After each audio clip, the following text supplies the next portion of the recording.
Our next speaker is none other than Professor Patrick Vernon OBE. Good morning, Patrick. How are you? Good morning, Neil. And it's really just great hearing Jackie. A real inspiration. Absolutely. She's stealing some of my thunder, but it's good. It's all good. Patrick, you have your own thunder, and I'm going to give you a quick intro if that's okay. Patrick is a public speaker, broadcaster, campaigner, EDI advisor, social commenter, writer, and author. And an absolute legend, if I do say so myself. Patrick comes with an expansive set of thoroughly deserved accolades, including his OBE, honorary degrees, and Lifetime Achievement Award. Patrick is well known for campaigning for National Windrush Day and for helping to expose the Windrush scandal.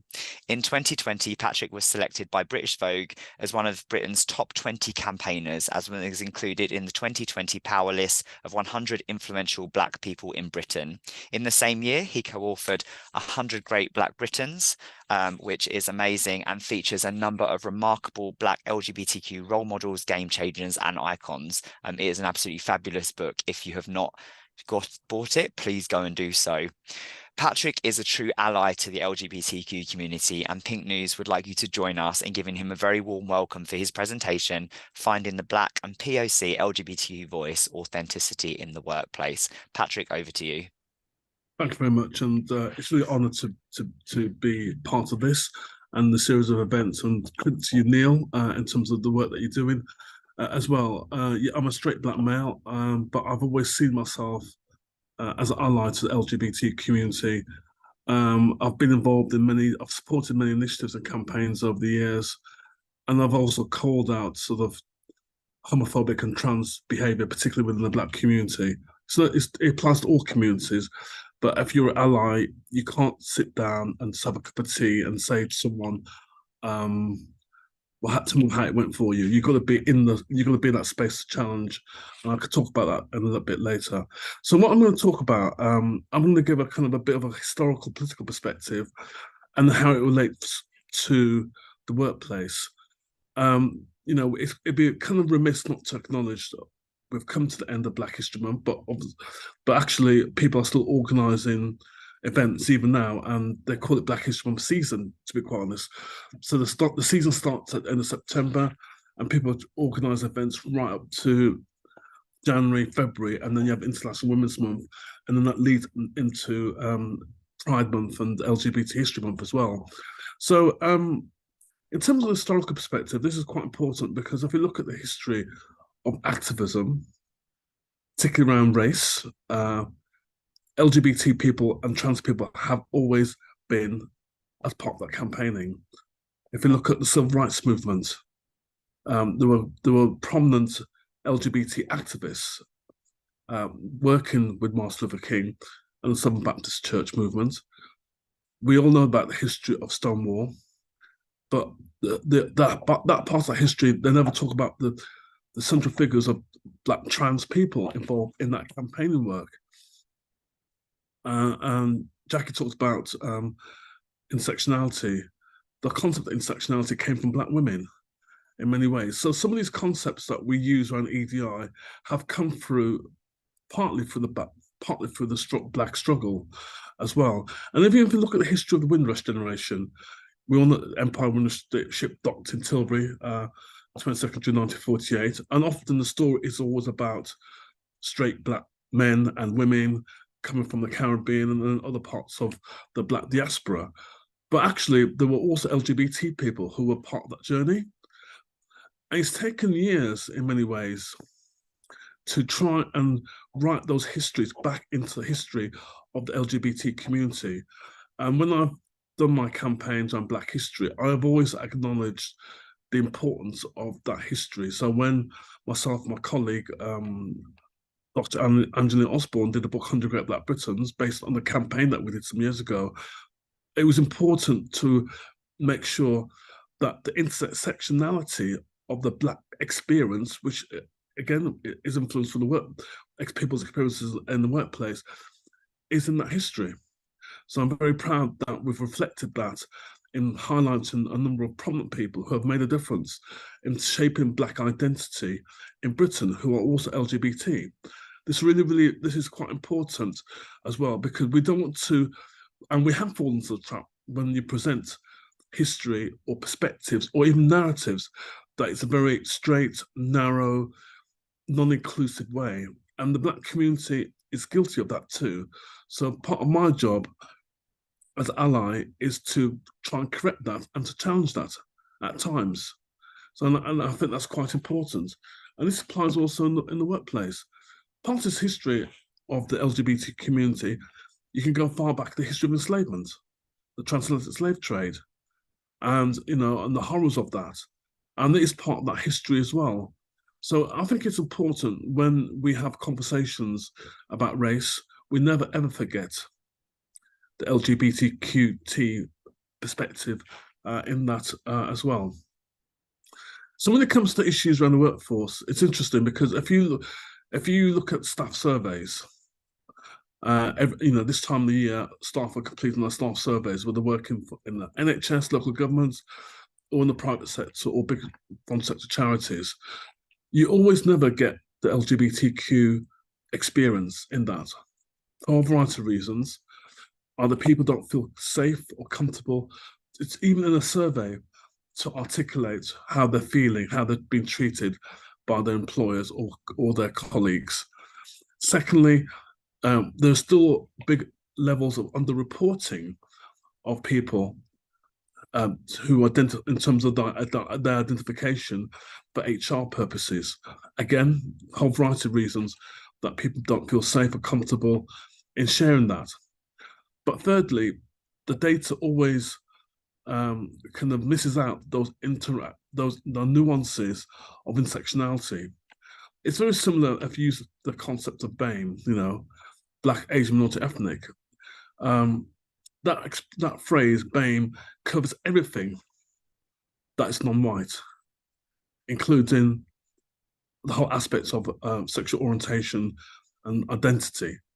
So when people say BAME people or BAME, it's actually an affront because it does not look at the nuances and the lived experiences of a whole variety of people.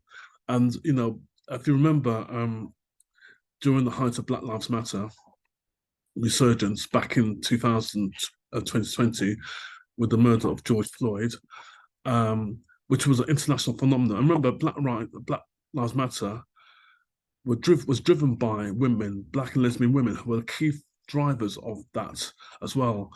And I remember being at an event a few years ago where a number of straight Black men didn't like the idea of Black Lives Matter because of that very issue. It was Black lesbian women that were at the forefront of articulating and campaigning, often on behalf of straight Black men, ironically.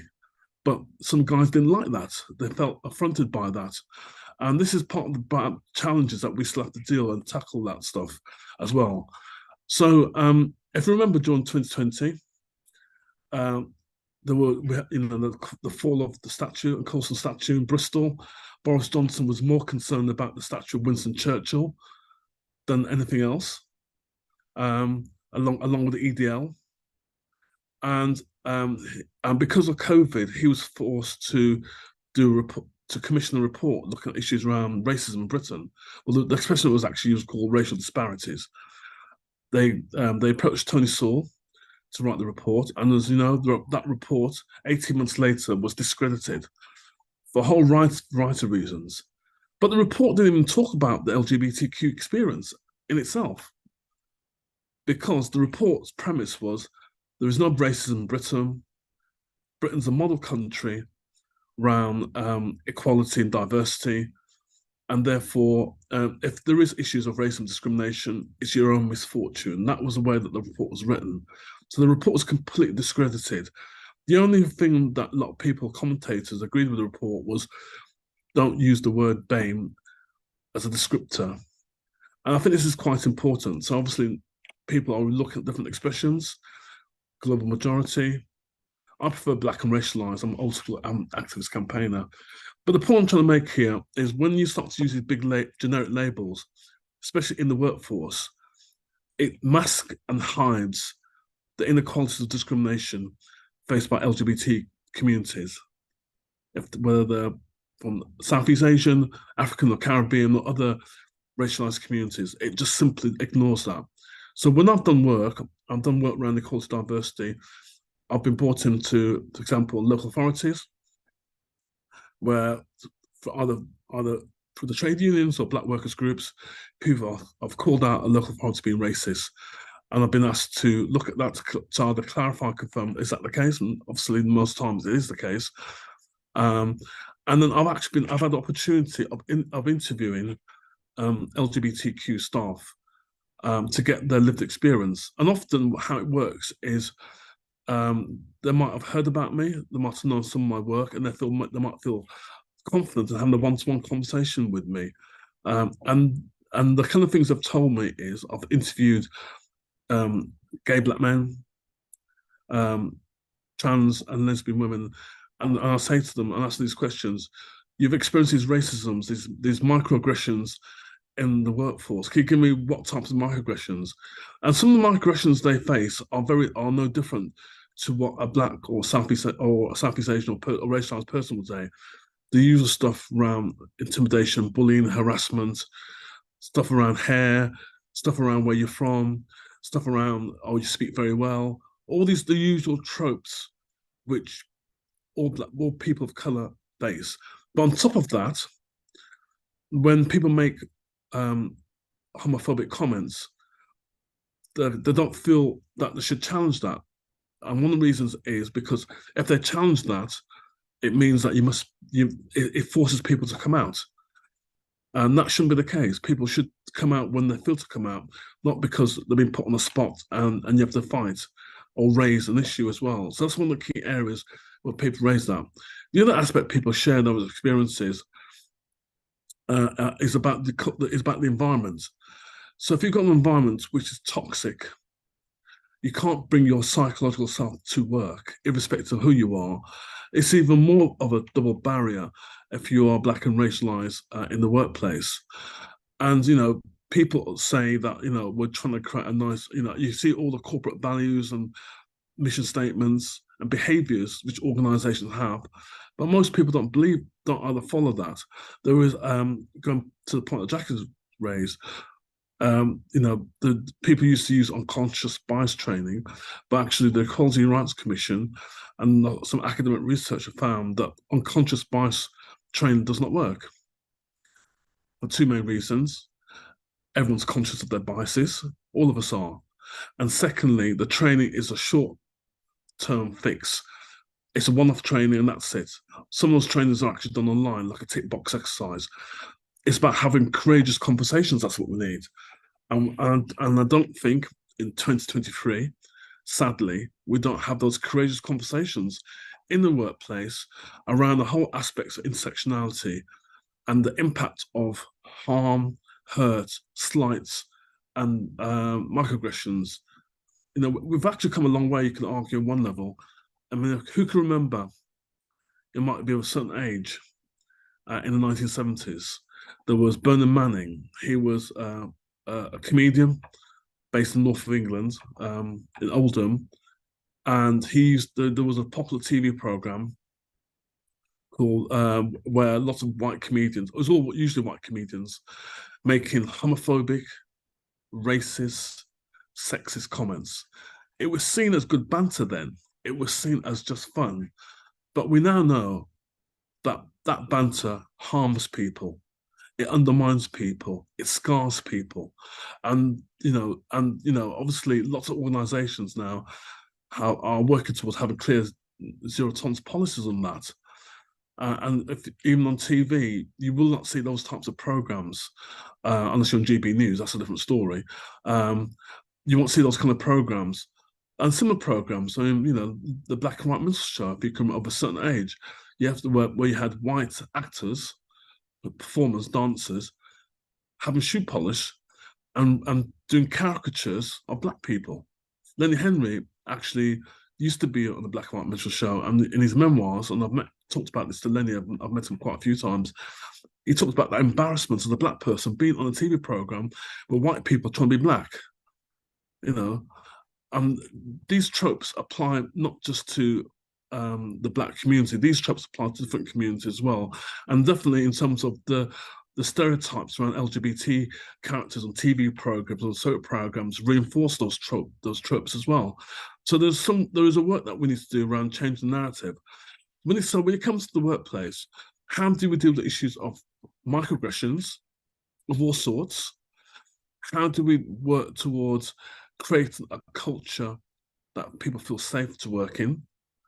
And how do you become, or how, if you are an ally and you recognize that you want to do something, what do you need to do? Ultimately, this is about inclusive leadership. When I've done work with organizations around anti-racism, chief execs and directors and people say to me, "Oh, Patrick, can you tell me the best organization in Britain or anywhere in the world that we can learn from to be anti-racist? We want to be anti-racist."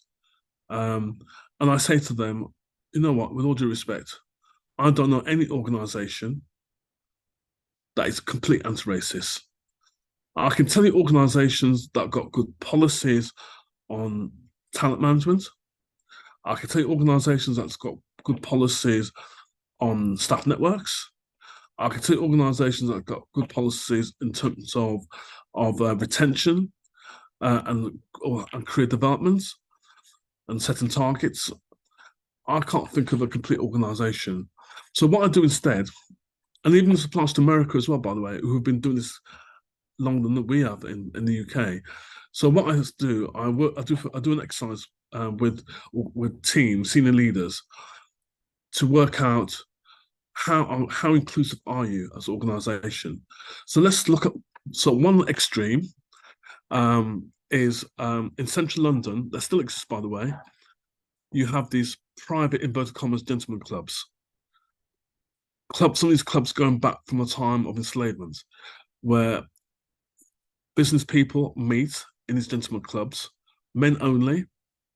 Ironically, those clubs are exempt from equality legislation along the royal family. Think about that one. And if you're a person of color as a male and you're a billionaire, you might get a membership if you're lucky. But maybe those clubs, that's where you can argue all the kind of decisions are made in British society in these private smoke-filled rooms of white men of a certain age. Then you have if you look at the trajectory of anti-racism, you might have organizations that might have a policy on EDI. They may have policies of tackling discrimination, but they don't know how to implement it, which causes even more frustration and anger and for Black and racialized staff. Then you might have organizations that might have a policy, have a strong leadership steer, but they're still working around co-production, how to co-produce and how to work with staff and beneficiaries that from their services. But I can't come across a truly anti-racist organisation. I have to go. Sadly, I'm into sci-fi. I'm a Trekkie and all that kind of stuff. So yeah. So if you go back, like Star Trek, even the Romulans were invited to the party as part of the Federation. But actually, even with Star Trek, they didn't really talk about LGBT issues anyway. So that's another conversation to discuss. But what's interesting around this futurism stuff, it's quite important because some of the leading thinkers around Afrofuturism, which is a concept of imagine a future free of racism discrimination, have been people from the LGBTQ community because they're trying to imagine a world free of the isms and schisms that we experience every single day. And this is quite important because I think when you go to look at issues of tackling racism in the workplace and its impact on LGBT and other racialized and intersectional communities, you're going to create a vision of hope and aspiration. If you talk the different, and if you talk to peers of mine who are about the same age as me who are LGBT, they have a different experience of race and discrimination compared to people in their 20s and 30s. Part of that reason is we've had to literally fight for our rights in this country. LGBTQ people were involved in the riots, Brixton riots, and the uprisings. It wasn't just simply straight black youth. We were all involved in that. If you look at the history in Britain of race equality legislation, from the very first act in 1965 to where we are now, LGBT people have been involved in that struggle, not been given the recognition or the respect that they do, but they have been involved in that struggle. And ironically, if you look at all the kind of legislation on the 2010 Equality Act, which covers race discrimination, recognizing now civil partnerships, recognizing sex discrimination, we've got, ironically, the best equality legislation in Europe, and maybe you can even argue in the Western Hemisphere. But we're only implementing about 20% of the current law.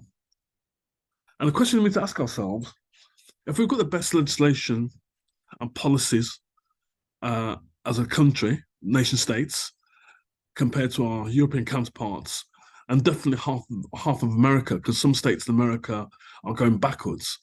Why is it that we're not implementing that?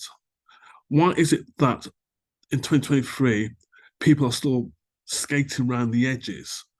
Why aren't people taking seriously the public sector equality duty, which applies to all aspects of intersectionality, not just race, but all aspects of intersectionality? Why is it that on the positive action part of the equality legislation, which is about kicking down the doors to create greater equality of opportunity, we're not implementing that?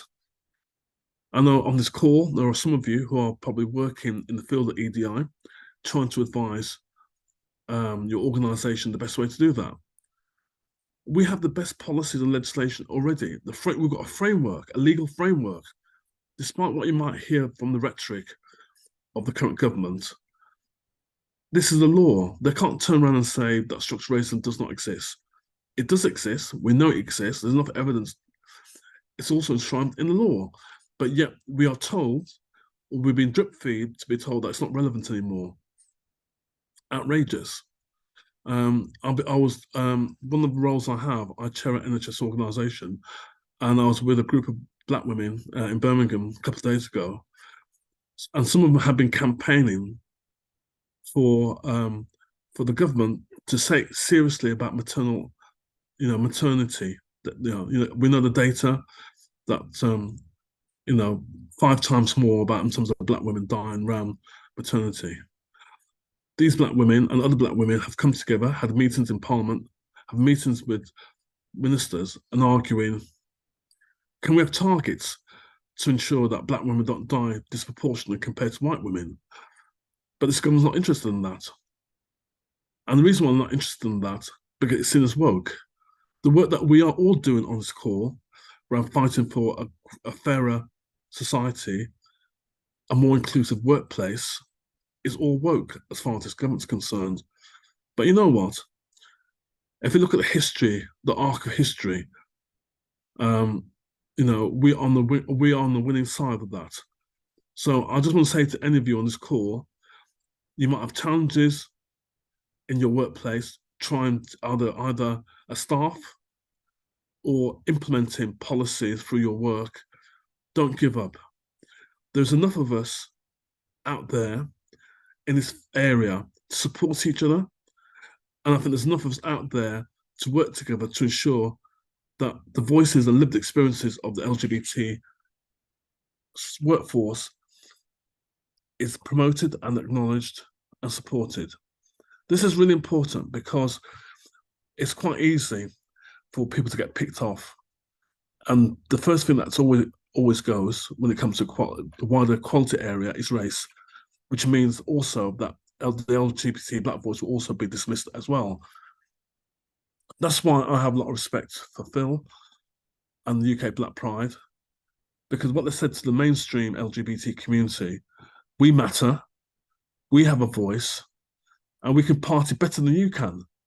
And they certainly do, actually. I always go to the events, support what they do, and it's great that a lot of allies attend that and support that. They were in Olympic Park again for the last couple of years, which is fantastic. Saw Neil there and others, and it's really great. We need to create our own spaces. That is what the UK Black Pride is saying.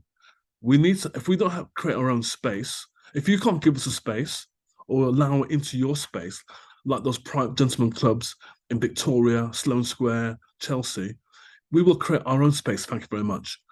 So, and if you look at the demographics of Britain, when you like it or not, Britain is changing. You know, it's critical and really important that, especially for young people, young LGBTQ people, feel that if they are going to work for a potential employer or go to university or whatever it is, that they feel valued and respected because they're going to be the future leaders. They're going to be the future decision makers, the future consumers, and the future voters of this country. And the Voice newspaper, they just recently done an opinion poll. They interviewed of a few thousand black people, including a number of black LGBT young people, about did they see themselves British. 1 in 6 black people do not see themselves British, and over half of them feel that they don't feel valued and respected of being black British. Yeah. So we've got a lot of work to do in this area, but we can do it together in unity and unison. That's how we've been able to have the best legislation in the West around equality, but we now need to implement it. We need to make sure that we implement all aspects of the equality legislation. We need to make sure that you have the confidence to challenge the naysayers to say that you're all woke and all the naysayers that equality does not work. All the research work done by the McKinsey, PricewaterhouseCoopers, mainly done in America, some done here, demonstrate if you get it right on race, you will get it right for all the protected characteristics. Why? Because if you look at the history of struggle of the black community, particularly in America and here in the UK, the LGBTQ community have always been part of that struggle. And so if you get it right for race, not only will you get it right for women, for men, people with disabilities, but also for the LGBT community as well. That's why we have to work together. And in terms of allyship, just to conclude, I don't want to allies. It's not about someone who reads a good book around our lived experience and becomes an expert and tells us what they know about our lived experience. I don't want to hear that stuff anymore. So I'm sorry, I haven't got time for that. What I want to see from an ally is that you are at the forefront of challenging homophobic, racist behavior, language, culture, people's careers being blocked in the workplace. That's what I want to see. No more platitudes, no more performative, I care about black people, I'm supportive, blah, blah, blah. We want you to step up. Because you know why? I'm tired. I'm sure Jackie's tired. I'm sure all our people speaking it are tired of carrying that burden. It's not even our burden, but why are we carrying it? It's a shared responsibility. Let's work together and make sure that the voices in the workplace are valued and respected and articulated and given that recognition that it deserves. I'll stop there. Patrick, I mean, I've got shivers. Thank you so much. What a note to finish on. There are going to be, I know there's going to be some comments in the chat box. We've got a couple so far. So Nicole says, I'm loving this so far. And every time someone says to me that something is woke, I say it wasn't funny then and it's less funny now. Nat says Black British isn't often an option on ethnicity forms. People have to identify themselves as Black Caribbean, Black African, or use Black other option. No wonder they don't see themselves as British. Britain doesn't value them, referring to your comments about the voice. Verity says, great passionate speech from Patrick, great session. So thank you. Keep those comments coming in. We're going to dip back into them. If you've got any questions for Patrick, there's one in there already, but we're going to come to them shortly. I've got so much to go through, and I'm really glad we've got time to do so.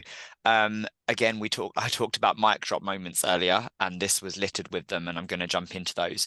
Courageous conversations where we talk about the impact of harm, hurt, slight, and microaggressions. How do you start a courageous conversation as someone that goes through that? As a queer person, I go through it, and understanding the different layers of intersectionality. We know that for different people, it comes at different stages, and the degrees of it varies across. How do you start that courageous conversation to bring people into this aware sphere where they get it? It's obviously it's going to vary from organisation to organisation. I mean, the first thing is about creating that space. You're going to create a safe space because you want people who, if people are, one of the reasons why we don't have those courageous conversations, Neil, is people don't want to say the wrong thing. If I say the wrong thing, I'm going to get court-martialed and all that kind of stuff. We need to create a space where people, even if they make faux pas, say the wrong things. We all do. We're not all experts in EDI. Not all of us. We're human beings. We have to learn. One of the key aspects about this work is we have all of us is learning. It's almost like we need to have a accreditation of prior learning from the age of 5 up to 80 that we're learning all the time. You know what I mean? About all aspects of being a human being.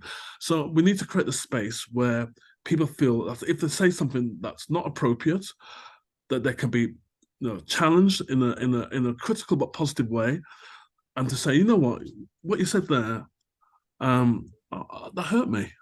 I didn't like that. But you know what? I'm going to give you the benefit of the doubt because you didn't realize that. I'm bringing it to your attention. I'm here to, so, but for next time, just be mindful of that, like what you say or how you communicate will offend other people. And if you offend people like that, then you're not going to get the best out of me in my workplace. Why should I put myself out on the line for you when you treat me in that way? And that is the reason why, if you look across a whole range of sectors, a lot of staff don't put themselves forward anymore because they've been beaten down, not valued and respected. So it's about creating that environment, that space for those conversations. And when people start to be open about that, then you can build on that. So we need to move away from this training stuff. Training is very artificial. I mean, there's certain types of training you need to have, certain clear aspects of training you need to have. But it's actually, we should be focused on conversations. And if you bring in food's a good leveler in those conversations. So it's not a very dry, arid conversation in between the teams meetings. It's something that's natural, evolving. All of us need to have inquiring minds and be Sure. open and be non-judgmental. So that's what you need to do. I think it's about being curious and being willing to get it wrong, but Mm, not being divisive with that. You can ask a genuine question yeah. without being divisive and antagonistic. No, absolutely. But the problem is that people don't want to do that.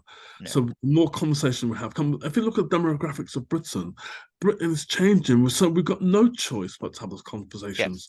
Get Absolutely. comfortable, get comfortable being uncomfortable. It's also this whole thing that people think they're going to get bashed down if they get it wrong. And actually, we see that with pronouns. People are like, "Oh, I don't, I don't want to assume and I don't want to get it wrong." But like you said, if you get it wrong, it's fine. No one is going to have a go at you if you make a genuine mistake about Yeah. wording or something. No, absolutely. And I think most people are like that. But obviously, you do have elements of people who are just basically racist, fascist, Yeah, whatever you want to call them, and yeah. that will be dealt with differently. You know what I mean? Yeah, and they don't want to learn. They don't. There's no Yeah. point in correcting them or arguing with them because they genuinely don't want to learn. Luckily, I think that most people do. You can take most people on a Yes. journey with you to awareness. But yeah, Nat's just said. I think we see people being bashed down a lot on social media. That's why some people are scared to say something wrong. And you can correct people with kindness and empathy and compassion and help bring them along on the journey. It's all about how you do it. Ab- Absolutely. I think social media is a very difficult one. You can't really have a courageous conversation on It's hard. 200 characteristics. You know what I mean? Yeah, you lose nuance, you lose tone, you lose the Yeah. gentleness with it. Yeah, absolutely. Creating your own spaces, you talked about that. Create our own spaces, thank you very much. What do you think is the general problem with X specific spaces? We see it a lot with Pride. Oh, what's the point in Pride? We don't have a straight Pride. And then you see it within the LGBTQ community. I've had a couple of friends say, "Oh, why do you have a Black Pride?" What is people's resistance to this? It's no different to people saying, why do a Black History Month? And why Yeah. do, I mean, it's the same, it's almost why can't you just fit into what we're doing? No, no, it's about how we fit in together. Mm, It's the issue. And so if I don't feel valued or respected, or I have to conform in a particular way, then that has an impact on your mental health and well-being. I'm sorry, I haven't got time for that. yep. I haven't got time for that, So if organisations or structures or campaigns or initiatives um, don't recognise this diversity and this inclusion agenda, and don't change some of the way that they engage and conform, then of course people are going to be excluded. People vote with their feet. Hmm. So so that's part of the agenda, not just for um, UK Pride, but all mainstream thinking institutions. I think UK Pride is an institution now. It's great. We've got it. So if it needs to change, it has to change. Yeah. And And it, it does need to uh, change. It's not inclusive. yeah, Yeah. Um, you talked about gentlemen's club. It still feels in 2023 like we're living in one big gentleman's club. And we see the difference in countries that have female leaders, yeah. in terms of kind of like, happiness and understanding and such. Why does it still feel like we're living in one big gentleman's club, do you feel? Don't forget, we've had female leaders. We've We had at have. least three female prime ministers. Don't forget that. Hmm. With Margaret Thatcher, Yeah. I mean, kind of like Theresa May. on a For worldwide for a basis. short while with Liz Truss for about I don't know how many days. You know what I mean? So we've had female leaders. It's not so much about it's about where they're coming from. You know what I Mm, mean? And that's the issue. I mean, obviously, people in New Zealand had a fantastic leader. She stepped down. I mean, I think one thing about the difference between female leaders and male leaders is with male leaders, we just want to carry on and go on and on and on and on, irrespective till we get dragged out, literally.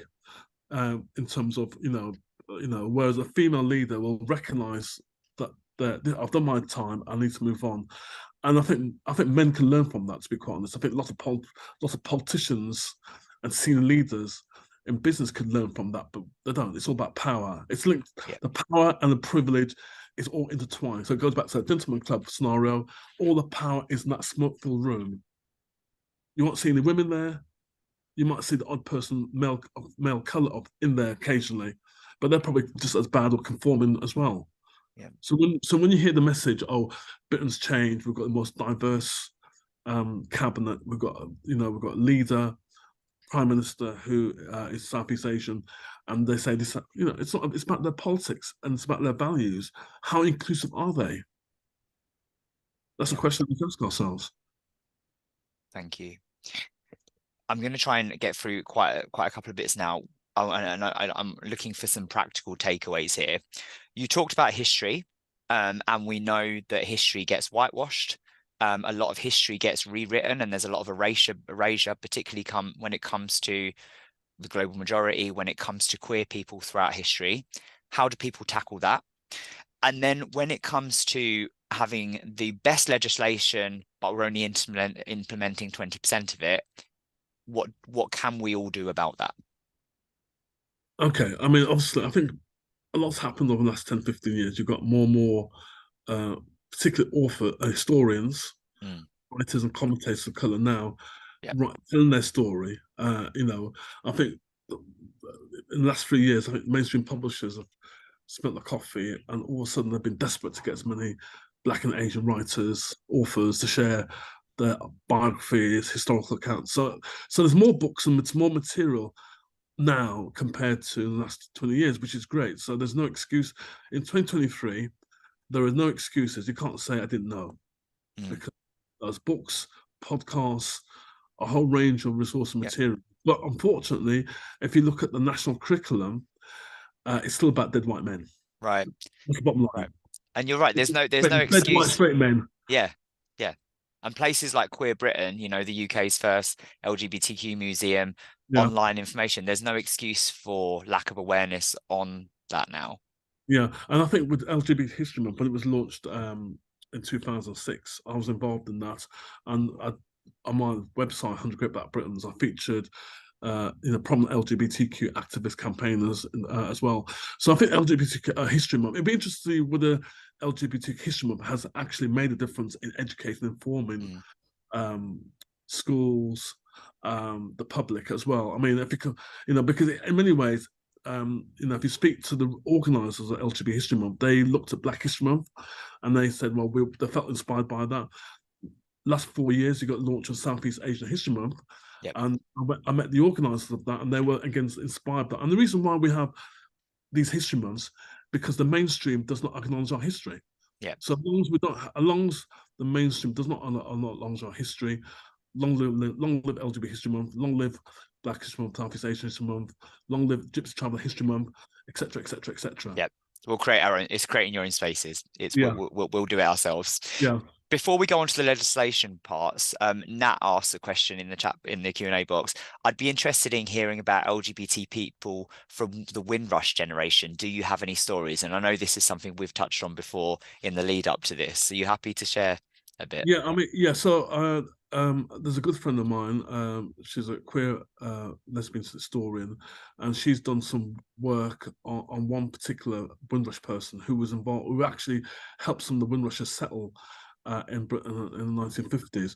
And actually, what's happened is because of the 75th anniversary of the Windrush docking, there's been more and more conversations about the history, the LGBTQ history, uh, in events and activities and program. If you go onto the website windrush75.org, which is I'm involved in that, I chair the network, you'll see lots of events and activities, which has happened this year, but there's more events happening as well.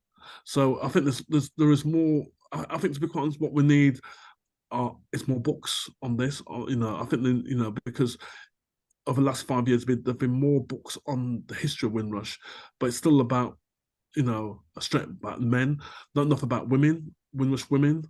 And now I think we need to really, this is I'm making a call out here. I think we need a really fantastic, comprehensive book of, actually what we need is a history of um, the struggle. I mean, I know Ruckus. They've got the archives at London Metropolitan Archives, which capture some elements of the LGBT struggles, particularly in the Black community in the 70s and 80s. But it'd be fantastic if someone could write a really comprehensive history book from from the Middle Ages right up to now around an LGBTQ perspective.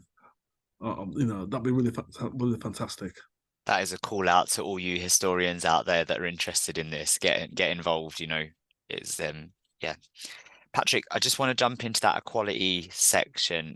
Like you said, there's a lot of EDI professionals on here. And when we look at we're only implementing about 20% of current law when it comes to the Equality Act. What Yeah. can we all do individually to progress that? Well, there's two things. I think, within the current legislative framework, we've got Section 149, Section 151 of the Equalities Act. So one Section 149 talks about public sector quality duty, and I think already a lot of people are doing work around that. And unfortunately, what happened when the coalition government came to power in 2010, they introduced what was known as the red tape challenge. What they said is actually you don't need to do all aspects of work around equality for all the protected and non-protected characteristics covered. You can just choose one or two.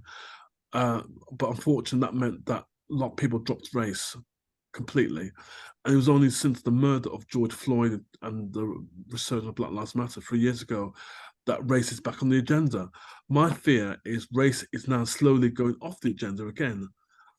Why is it that we can't be consistent? It's about the consistency. So the challenge I think for EDI leads, the burden's always on you. You're the ones coming up with the solutions all the time. It's actually it's a solution for the whole organization and for the top leadership team. They've got to take responsibility. Yeah, your job is to provide the technical assistance and support and advice, but it has to come from senior leadership. And senior leadership does not consistently take on board the wider EDI agenda for the all protected characteristics, and they're just selective or they're not bothered. That is why we're not implementing. It's about the consistency. That's something that we can do. One of the areas where we could do more work on is Section 151, and that is about positive action.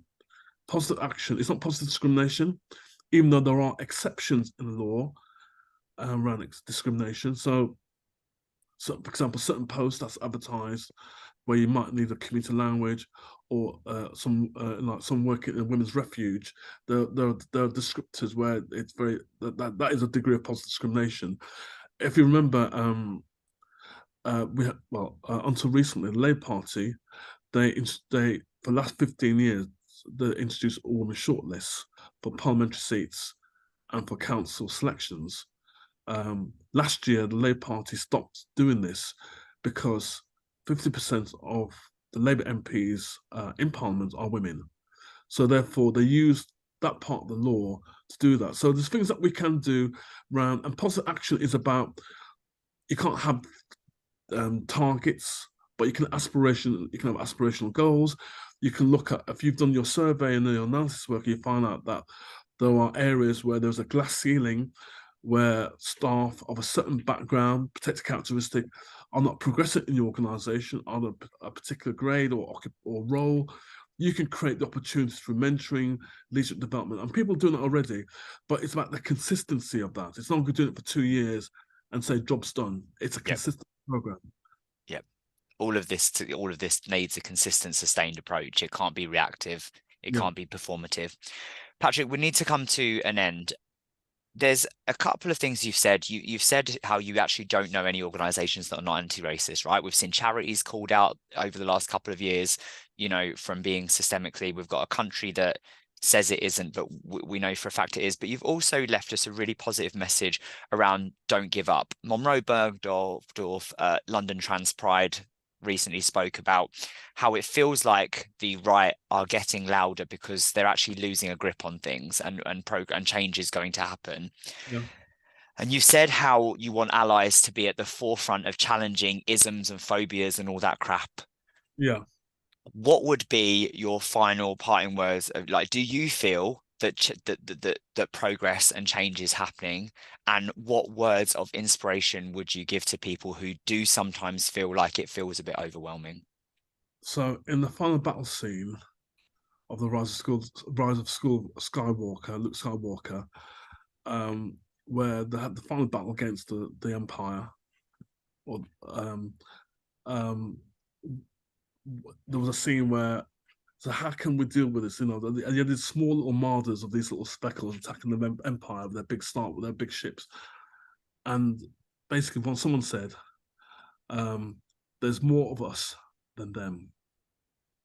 There is more of us fighting all aspects of social justice, race equality, EDI, inclusion, LGBT rights, you name it, than them.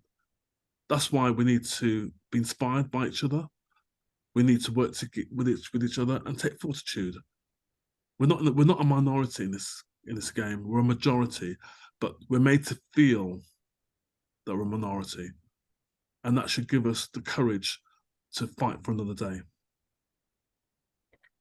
Another mic drop moment, and I'm so glad you managed to squeeze in your love of sci-fi into that. Patrick, thank you so much. We're thrilled to have you here. I hope there'll be lots of thank yous coming. We hope to see you soon. Thank you so much. It's been a pleasure. Thank you again. Thanks, Neil, and thanks everyone for listening. Thank you.